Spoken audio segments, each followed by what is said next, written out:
do know that young men, 18 to 25, have increased rates in suicide and mental ill health.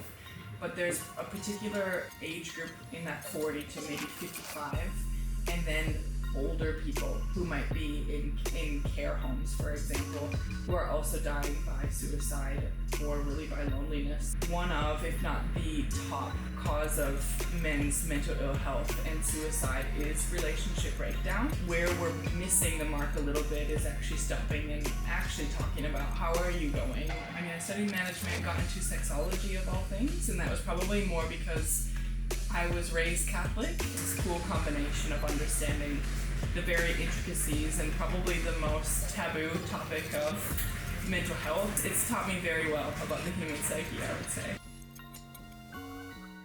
Before we get started, please subscribe so that you never miss an episode of our cutting-edge contemporary conversations. Thank you. Welcome, Emily. Wolter, how are you? Great, thank you. How are you? Doing very well. Thank you for time today and for this conversation as well as a pretext. But would love to, before we go in topics of variety, if I can ask from you, share a bit more about yourself, a bit of a background, and the sports genes you have. Yeah, absolutely. Yeah, I think that's people's first comment every time they meet me because we're so used to the screen, and they go, "Oh my gosh, you're so tall." And you kind of run out of responses really to say other than, no, I didn't play basketball because as I shared with you, I played volleyball and some tennis, but I'm originally from Minnesota in the US, hence kind of my height and my size. We're actually statistically taller in Minnesota than many other states throughout the US. So okay. That's a true fact. Maybe the tallest state in the US, so there you go. I'm just, a case study really. Are there more CEOs from Minnesota then? Because that's typically the case, that they're 6+, the high probability that you are an executive. I think we should explore that today too, Okay. because there's something in that, I think. But yeah, I was born and raised in Minnesota. I came to Australia because I was studying international business, and I was literally walking past a sign one day in uni, and it was cold. Minnesota's freezing. It's farther north than a lot of Canada. And I saw this sign saying, study in Australia, with the sunshine and a kangaroo, as cliche as it could be. And I just stopped. It was lunch break. I'm like, I'm going to go in there and listen to what they have to say. And I went home that day. It was, I think, November. And I said to my mom, I'm going to go study in Australia in February. And she kind of rolls her eyes because she knows if I say something, I'm going to do it. And so I packed up and went to Australia, and I thought this was the only chance I was going to get to come to this country. I'll go visit it once. I'll stay for 4 months. Come back home. All is well in the world. But I ended up just loving it. So I studied here twice. So studied abroad twice. And then ended up moving here as soon as I graduated from uni. So as a business student, just kind of exploring, how business is done in other countries. And I was incredibly interested in the people aspects of that. So international business and finance was really what I was interested in. And I don't know, I suppose through that experience and I worked with international students originally, or first, when I first started in my career, and did that both in Lismore, small town of Lismore, and then in Melbourne as well. And then I just decided I really wanted to get into more of the for-purpose side of business, so use some of my business skills in a business that I felt like was doing really good work day to day. Not that universities aren't, but how can I see the impact of my work right in front of me in a more tangible way, I suppose. So I got into, I studied management, got into sexology of all things, and that was probably more because I was raised Catholic and didn't have a wonderful, as many of us would say, a wonderful sexual education experience. I just saw a lot of gaps through that. So I studied a Master of Education in Research, and I researched Australia's sex education, so really sex and relationships, what were the gaps there, and then just really started talking a lot about that area. So sex, but then mental health and relationships and communication, it all goes hand in hand. And it somehow landed me in the mental health space, really. So I kind of took all my business background and knowledge, my people skills, because recruiting international students is really a sales job at the end of the day. And then kind of getting into people in psychology and how our relationships are really affecting us day to day. And the mental health, I suppose, thread through it all, and how important that aspect is for for everyone really. There's no one you say mental health to who doesn't have a story or something to share around that. So that's kind of my background. I live here with my 2 rescue dogs here in Brisbane now, and yeah, really love what I'm doing day to day. Oh, that's an experience. As you talked about, there's a thread of mental health across all what you've done. Yeah.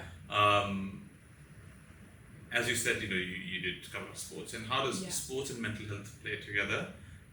Because any form of stress work or any form of it's the physical body, you're pushing, but there's a mental side to also you're pushing yourself. Yeah. And then there are many situations and scenarios where you will get to on a point or a breaking point, personally and professionally both.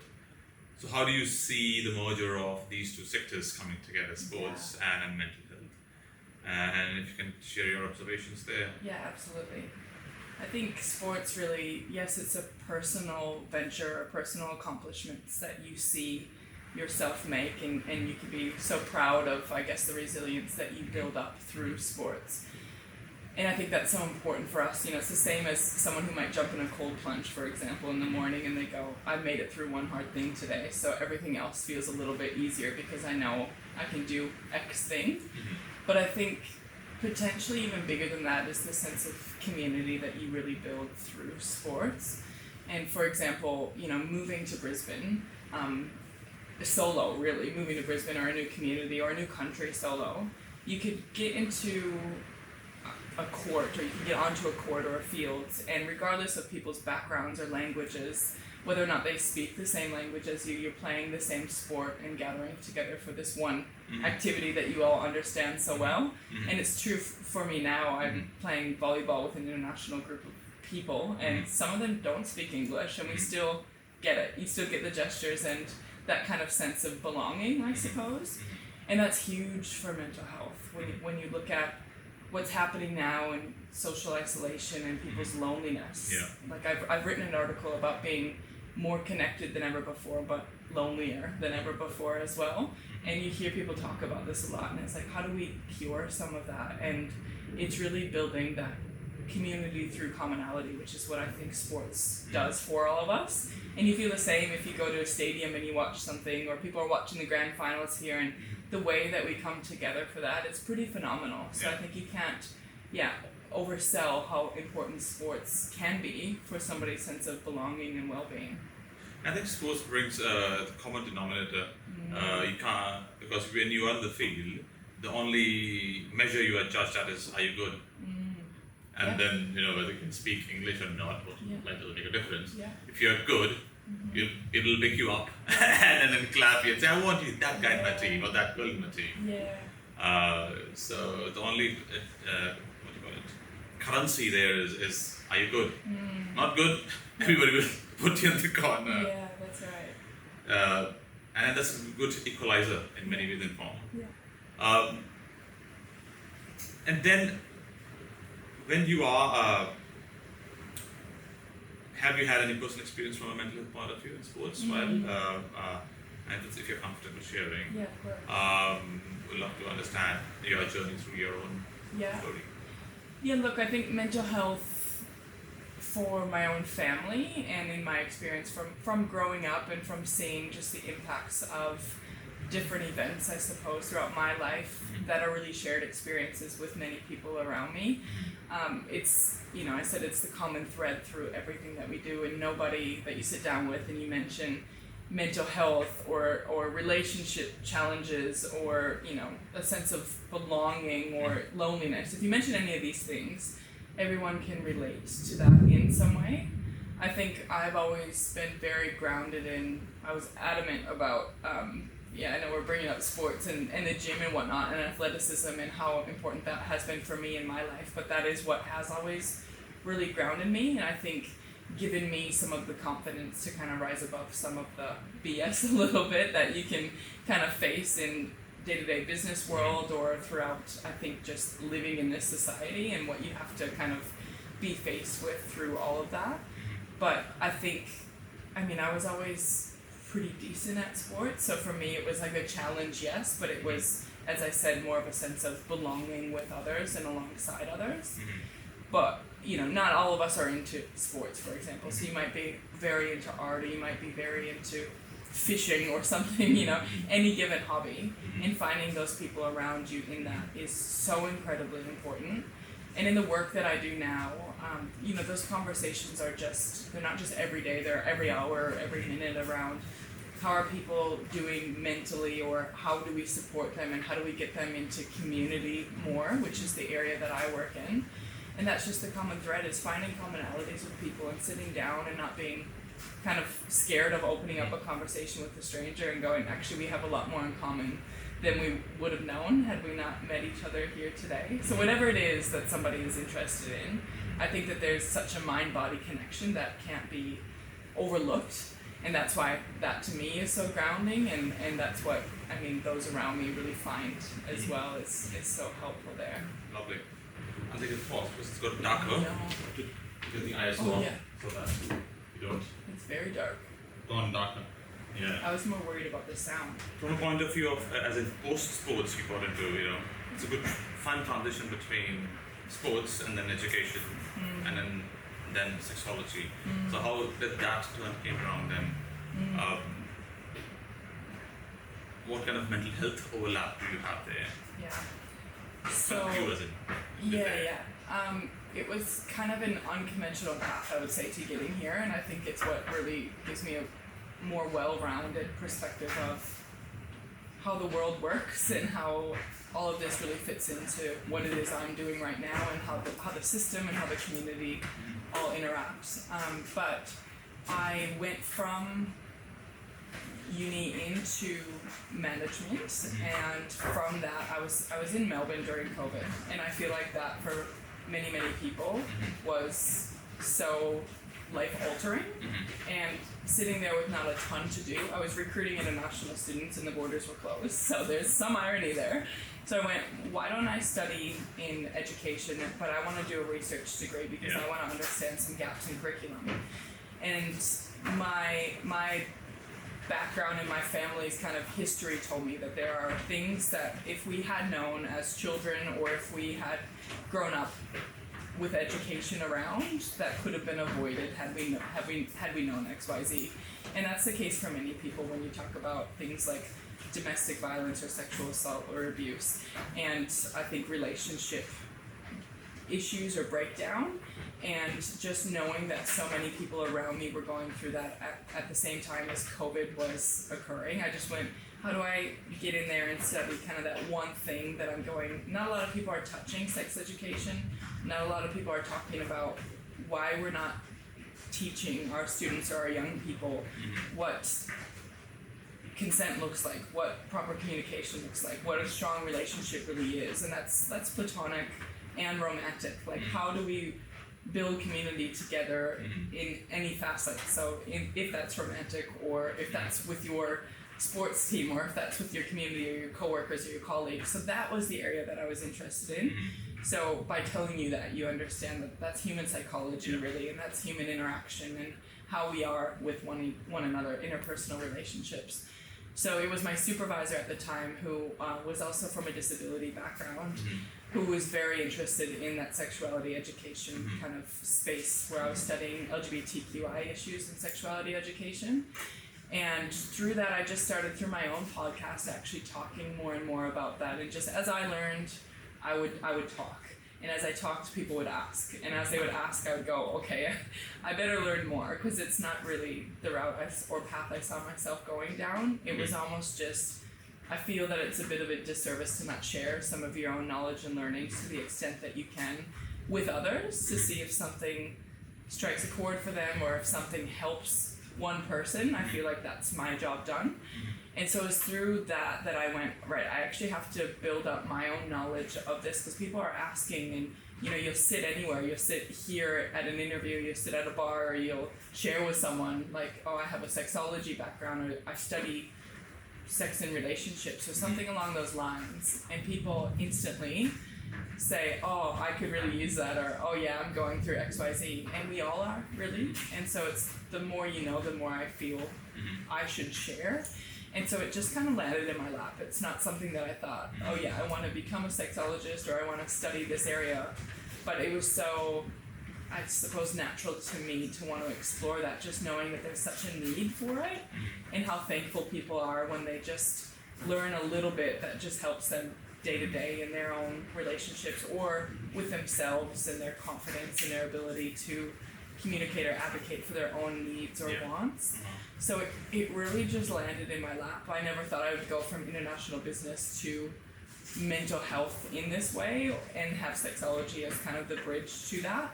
But it's been like my favorite path because I have some of the background that would tell me I have some corporate and business knowledge and acumen, and then I also just cherish the people side of my work. So it's this cool combination of understanding the very intricacies and probably the most taboo topic of mental health, or for many people one of the most taboo subjects you can talk about, is something that I had to become super comfortable in speaking with others about. So it's taught me very well about the human psyche, I would say.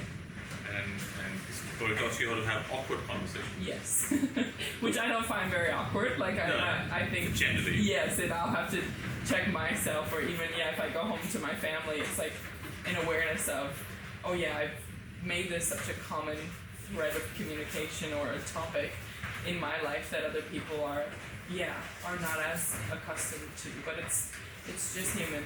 So what do you think if there's a word called tabooness about this topic is? What do you think? What are the borders of where do you see it start becoming taboo? What's the line you cross? I mean, I think if this is your question, and if I'm answering it right, when many of us are being raised, it's how it's communicated to us, really. If it was always part of our dialogue, or if it was something that we spoke about, but we understood, this is okay in this context and maybe not in others, and there wasn't shame around it. I think shame is such a common feeling or human emotion when you are talking about something in this area or in this realm. And if there wasn't shame that was underwriting the communication that was given to us as young people, we as a society would tend to be much more open about these conversations or these topics. So I do think that religion as well is it's a huge part of this. It's a huge reason why, in my own experience, that was quite taboo, and it was something that was kind of an untouchable, but it's something that needs to be wrapped in education and support so that people understand what healthy looks like and what consensual, as I keep saying, looks like. It's incredibly important. Relationships and mental health. Can you elaborate on that side of it a bit more? What are the key things or observations you have, and what are the key issues which most of us are struggling with? Yeah, when you talk about relationships, so I think people automatically think your romantic relationships, which is not only the case, and I think men in particular are really good to better understand, because when you talk about relationships and you talk about men and the very important role that relationships play in their lives, it is a great way to kind of illustrate that for everyone, relationships are so vitally important.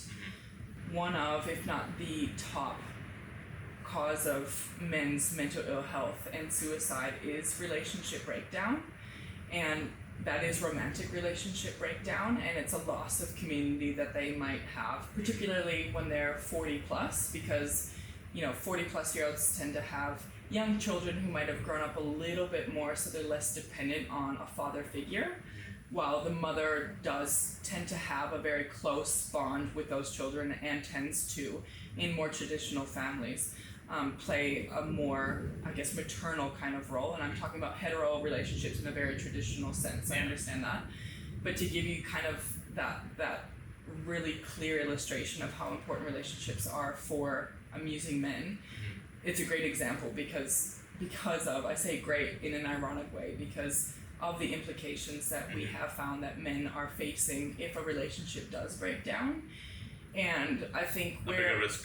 What's that, sorry? A bigger risk? Yeah, a hugely increased risk in mental ill health and suicide rates due to that.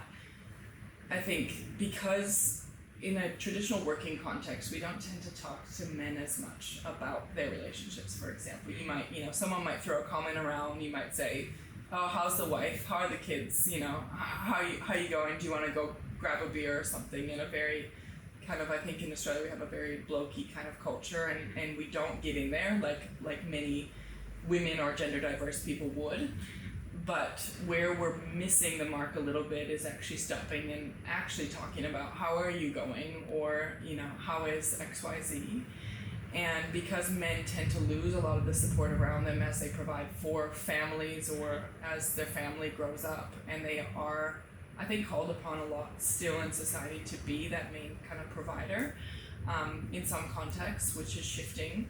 But then they're also losing that sense of purpose because it is shifting so rapidly. We haven't seen women ever before in the way that we do now in the working context, where they're making more money, they're more educated, they're more independent. So where do men fit in the picture? And you can hear a lot of people talk about this. So there's huge debates around, who are men today and what are men to be today. But I think if we can really grab a hold of, relationships are really important no matter how you identify.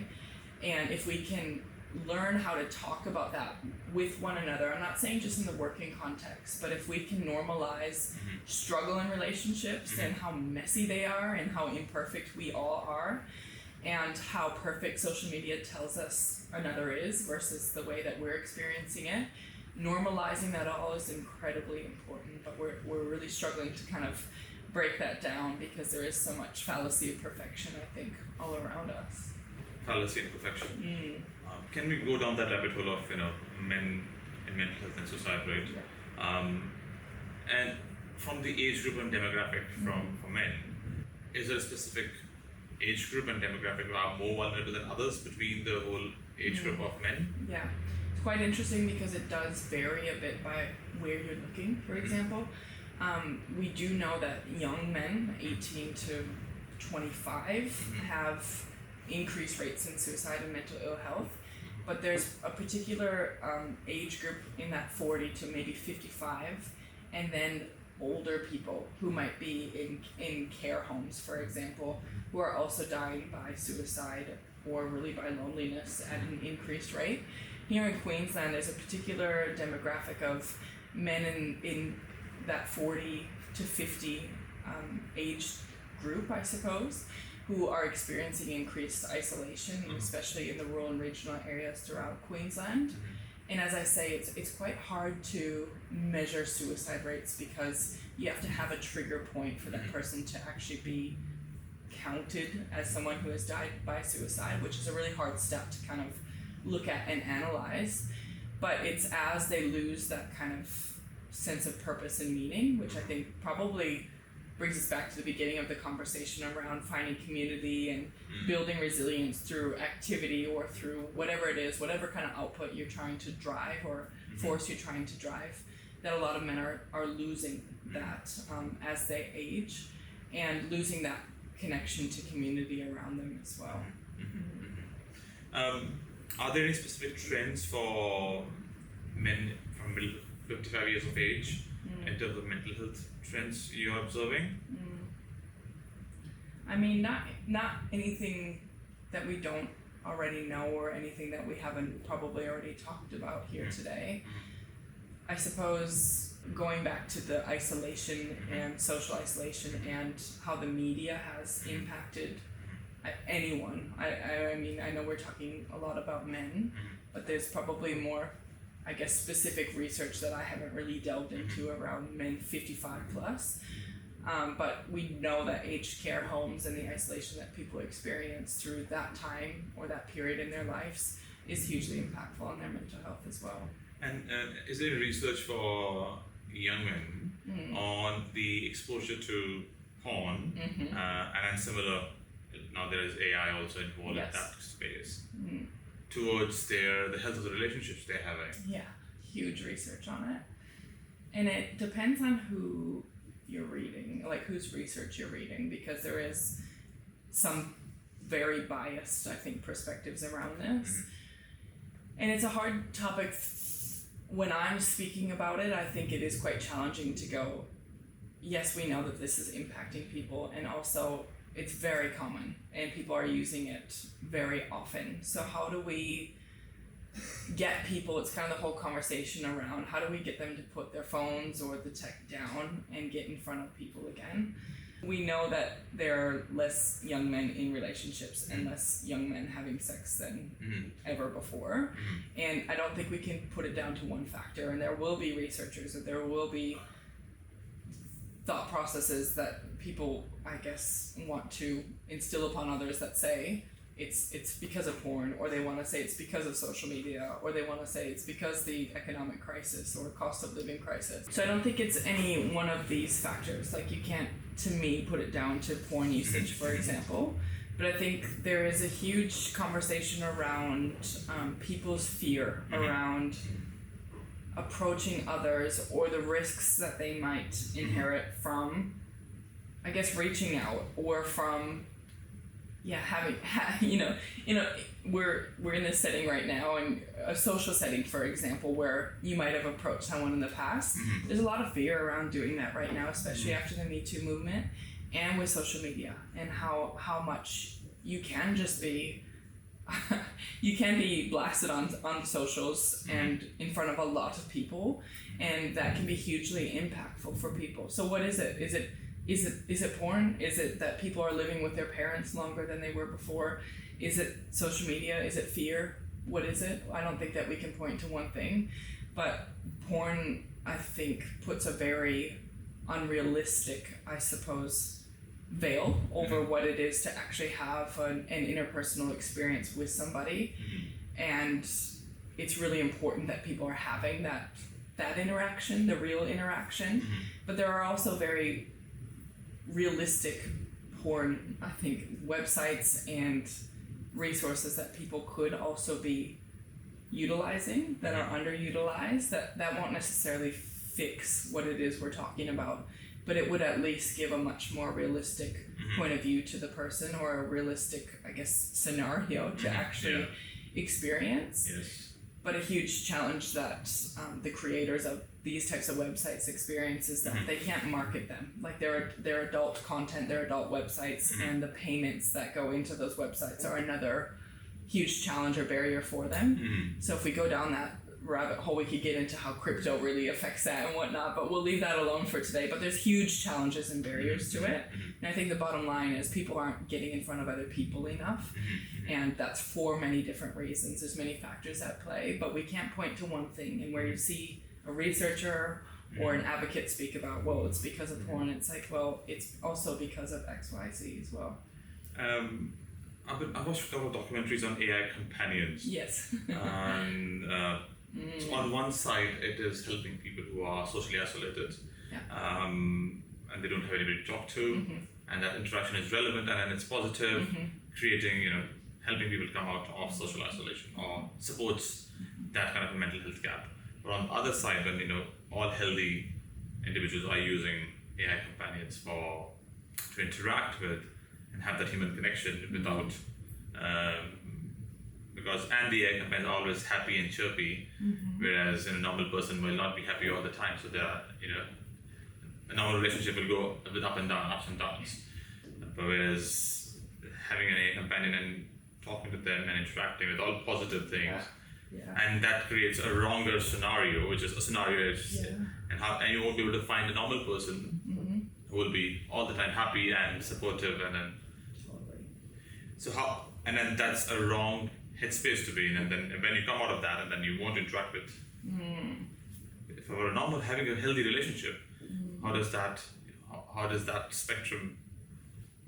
Your observation on those? Yeah, it's a complicated one. I've spoken to researchers who explore this topic specifically, and I guess it comes down to who is dictating what is wrong or right for an individual.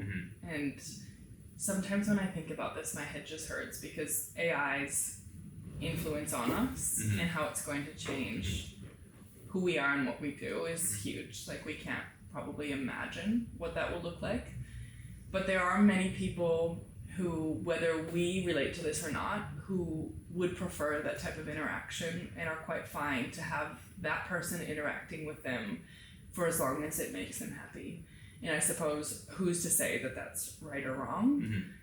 I think for many of us, we see that the human interaction and that kind of challenge in that ebb and flow that you were just talking about is really important, and it's a rich experience that you have with another person. But it's much like this social media ban for young people. It's, are you taking away this potential for connection for somebody who would otherwise be very isolated if they didn't have this resource? And how can we use that to benefit those individuals? So it might not be, when you look at it from a community perspective, or when you take an umbrella approach, or I would say zoom out, you might go, oh, this feels a little bit off for our society as a whole. These people are going to be, probably at home interacting with this AI. How is that really driving human connection? If we all did that, we wouldn't be connected at all, right? Yeah. But then we don't know what that would look like if we eliminated that variable of being able to connect with other humans. What if we all just connected with an AI? What would that look like? How would our mental health be? We don't know that yet. Like, we can speculate that we should be out there in community. We feel good when we're out in community, and I think that that's what we've lost, that ability to be intuitive around. Oh, I actually feel really good when I'm at that game or just having dinner even alone at a restaurant. But there are people who, for many different reasons, like for example, they might not be someone who's comfortable in speaking, or they might have some kind of disability, which means that going out for them is much different than it is going out for you or I. So have we looked at all of that? And when I talked to, it was Lauren Rosewarne from Melbourne, and her and I were talking about this, and she was really interesting to speak to on this, and kind of shifted my thinking around AI companionship and what happiness really means. And there's also a thought that someone who interacts with AI might be happier and more productive in doing that, and it's stable and it's predictable, and it drives them to achieve more or to do more for other people than they otherwise would. It's just like something that I think we don't know enough about yet to say good or bad, and I don't think it is good or bad. I think it's really complex, and the ideal, I think, that we can predict today is that we have a mix of both. We have a mix of utilizing AI and different technology to push us forward as a society, and we also find ways to deeply connect with others, in front of others, and interpersonally, to keep us moving forward. Wow. And with your current role and organization, you work within the mental health sphere, within the Queensland space. Could you talk more broadly about what the key challenges as a state, or what are the issues you want to move the needle on, and give some stats around which one is a bigger, chunkier one in comparison, and is there a priority of towards where you put more efforts? Yeah. Look, when we look at Queensland, it's such a big state and it's such a diverse state. So first and foremost, I think for mental health services, because we advocate for mental health services. So what are they doing right now? What do they need to keep doing that? How could they potentially be better, or how could they better demonstrate the effectiveness of that service? Because we advocate for anything outside of the hospital that is a mental health service. So that's supports in the community, that's getting people face to face with one another in the way that we're talking about right now in what we call psychosocial support services. So really getting them back into education or employment and allowing for them to better manage their mental health. So it might be a cure, for example, of a mental health issue, but it will be, how do you manage that so that you can live day to day in society? Queensland is so diverse, and we don't yet have the accessibility in rural and regional Queensland, I think, is the key issue. It's not just accessibility to mental health, it's accessibility to clean water and food. And I think that many people aren't aware that that is a huge challenge in some of these areas and these regions. So while we would love to say, let's talk about mental health, or how is the mental health service system working for you, people in these regions would say, I can't really think about that. I'm thinking about my hierarchy of needs, and I need food and water and a place to live for myself and my family. That's a key issue in Queensland. Another issue is probably in demonstrating the effectiveness of the services and what that means. Our government at the moment is really focused on funding outputs rather than activities, which is very fair. Like, I think we would all say as taxpayers, I want to put this $1 towards something I know is working, rather than I'll put this $1 towards something that I think is a good thing, but I don't really know if it's working. That's very logical, right? But what we don't have is a system in place right now for mental health or community services to actually analyze and to assess and evaluate how effective are we, and how do we demonstrate that to government or to the community to go, yep, your dollar's really effective here, and this is how we're spending it and why. So our data infrastructure, it's not just in mental health, and I don't think it's just in Queensland, but it's something that, you would think that with the rise of tech and all the innovation, you would think that we would be more up to scratch. And we're working on it, but it's a huge system and there's huge complexities in it. So that's another key challenge, is if we had the data and we knew this is effective for this reason, and we knew who to service, I suppose, as a mental health service provider, it'd be a lot simpler than it is today.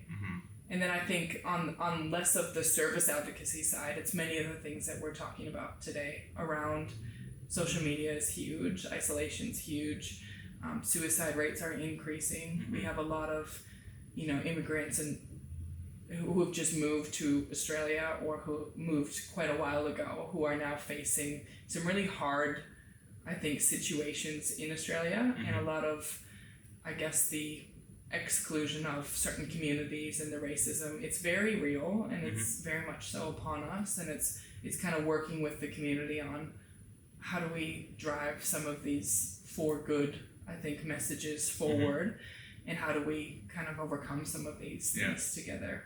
In conclusion, if you can talk about the problems of today from a mental health point of view, and how might we plug them, and what are the lessons learned from Queensland for the other states, for the rest of Australia as well. I think we really need to look at the social determinants of health. So I'm talking about mental health, but we all know that there's pillars of health, and those include things like, yes, the basic needs that humans have, but also relationships, community, mind and body health, and access to things like education and employment. So if we can look at the social determinants and think about self-determination as well, and really simplify, I think if we were to simplify and go back in time a little bit and go, how did people used to thrive and feel happy, we'd find ourselves focused on us first, and taking care of the us and the we, and putting down the tech even for a little bit, and just going, what do I need kind of in this moment, and how do I ground myself, which to some might sound, that sounds nice or a bit woo-woo, but it is the foundation that we did lay so far back, so long back. And we look at now what we're facing as a society. If we could simplify some of that, I think we'd be much better off than we are right now. And that's a very hard thing to do because of how our brains are wired and how society is working today. But here in Queensland, we've done something that other states haven't done, which is kind of, we're a little bit behind in many ways. And I think that could be to our benefit if we can learn from the other states and even from other countries around what they've done and why, and how that's impacted their societies. I think we have a real potential here in Queensland, and we do, in many ways, we have a government that's very willing to focus on putting money where it's effective and useful, and we have to leverage that a bit. Like, we have to take from that what we can and be sharp and discerning about what we're doing and why. And I think that's the opportunity that we have right now. Thank you, Emily. Thanks a lot. Thank you. I appreciate it.